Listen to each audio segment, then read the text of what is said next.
"Excuse me, are you the help?"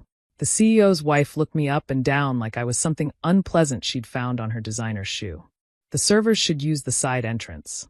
3 executives standing nearby snickered into their champagne flutes while my 14-year-old daughter Zoe, who I'd brought to see what a professional event looked like, watched with widening eyes.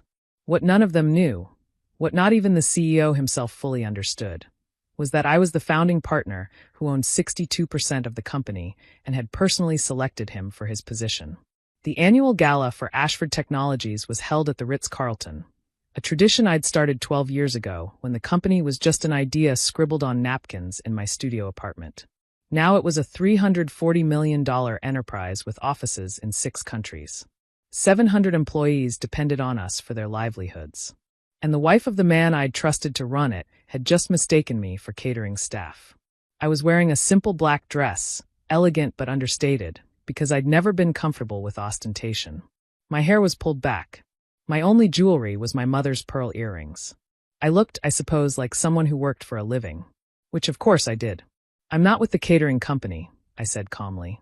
The woman, Diane Ashworth, wife of CEO Gregory Ashworth, raised a perfectly microbladed eyebrow. "Then who are you?" "This is an executive event. Invitation only." "I'm aware." I designed the invitation list. Confusion flickered across her face.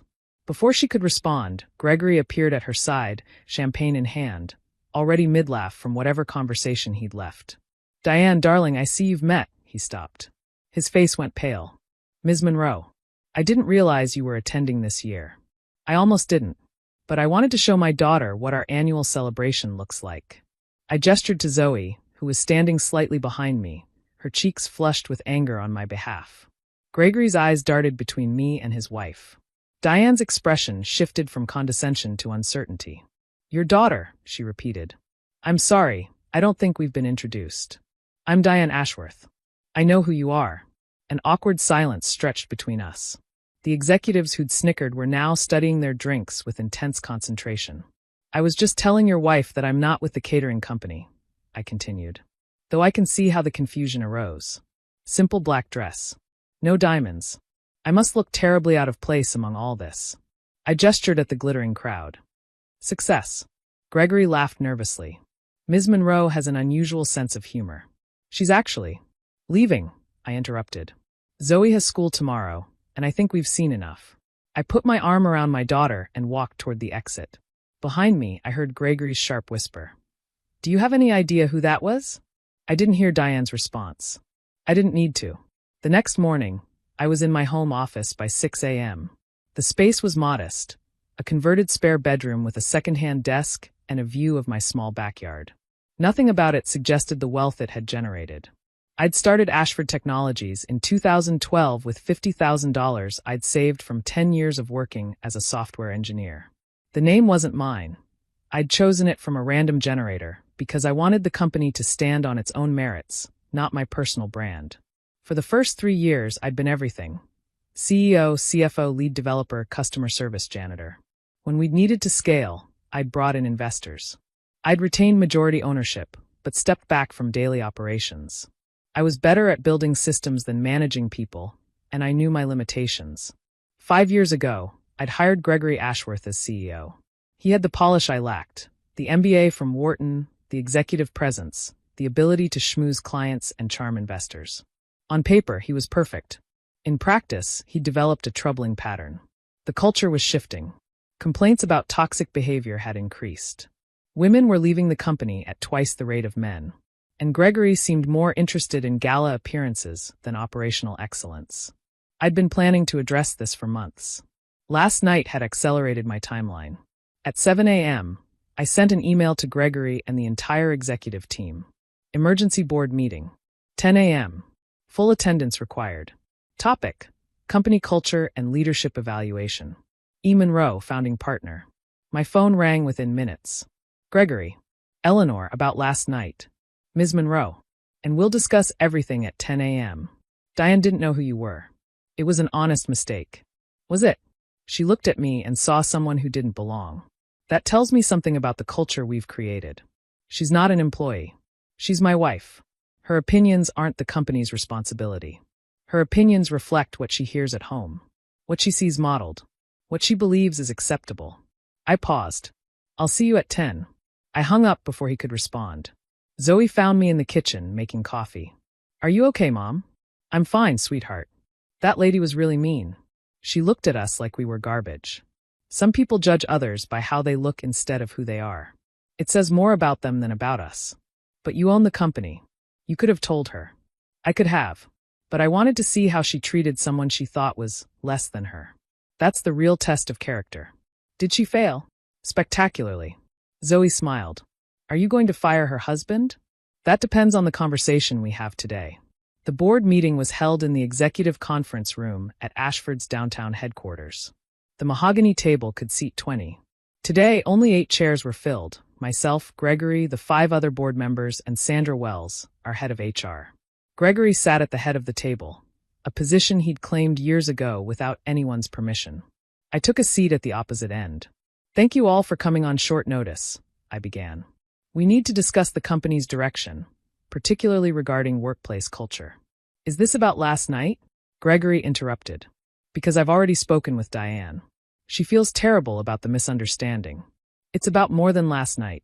Sandra, can you share the retention data? Sandra opened her laptop with the expression of someone who'd been waiting for this moment. Over the past 3 years, female employee turnover has increased by 47%. Exit interviews cite hostile environment, lack of advancement opportunity, and dismissive leadership as primary factors. Those are subjective complaints, Gregory said. People leave for all sorts of reasons. 63% of departing female employees specifically mentioned interactions with senior leadership as contributing to their decision. Gregory's jaw tightened. This feels like a witch hunt. It feels like data, I said. Sandra, continue. We've had 14 formal complaints about inappropriate comments in the past 18 months. 3 specifically mention executives. None resulted in meaningful action. We followed procedure, Gregory insisted. Every complaint was investigated. And every complaint was dismissed as misunderstanding or personality conflict. I opened my own folder. I've reviewed the investigation files. The pattern is clear. The other board members shifted uncomfortably. They'd been content to collect their fees and approve quarterly reports. Actual oversight wasn't part of their routine. I've been building this company for 12 years, I continued. I've stayed in the background because I believed operational expertise mattered more than my presence. But I've realized that absence has a cost.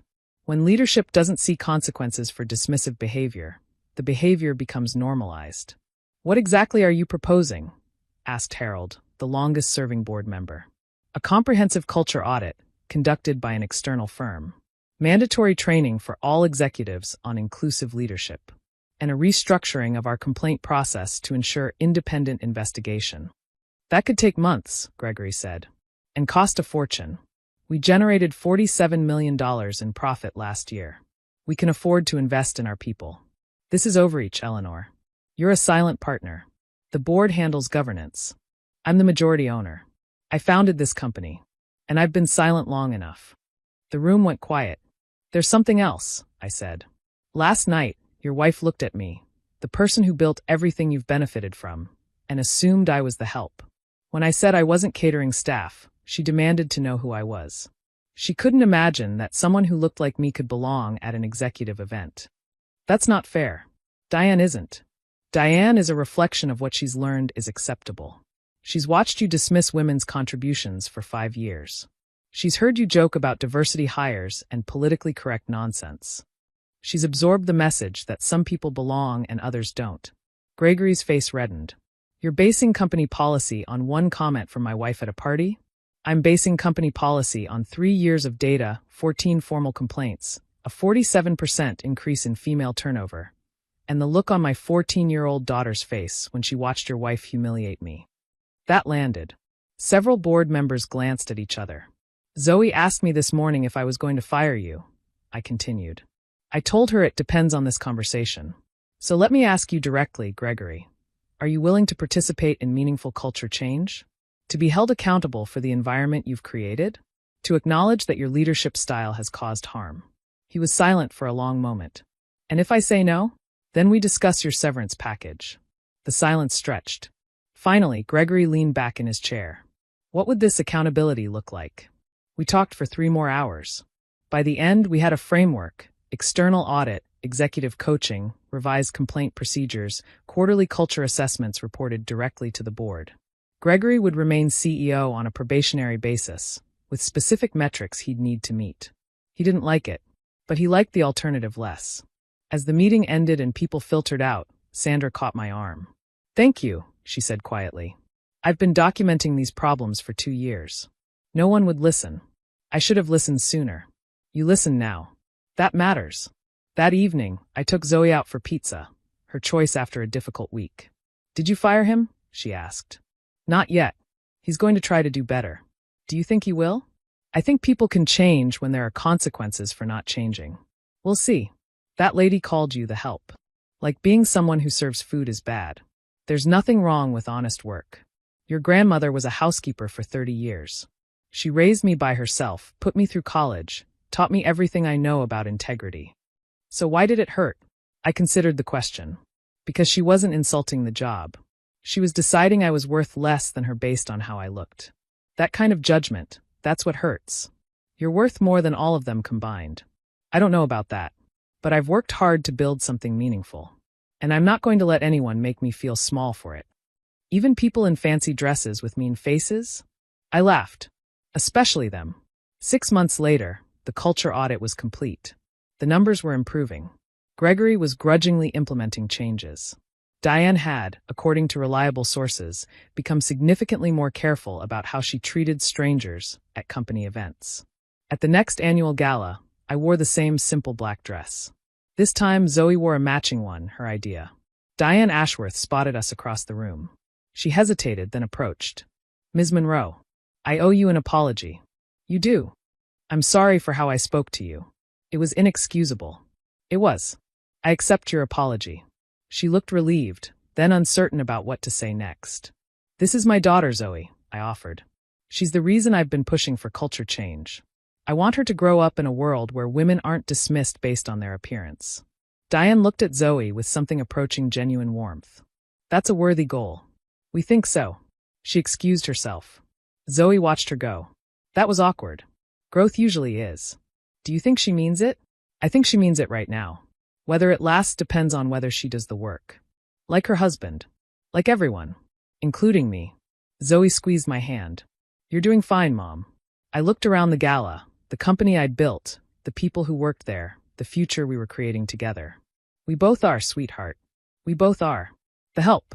That's what she'd called me. But help is what we give each other. Help is how companies grow and cultures change, and people become better than they were. I'd spent 12 years helping build something meaningful. And I wasn't done yet. Not by a long shot.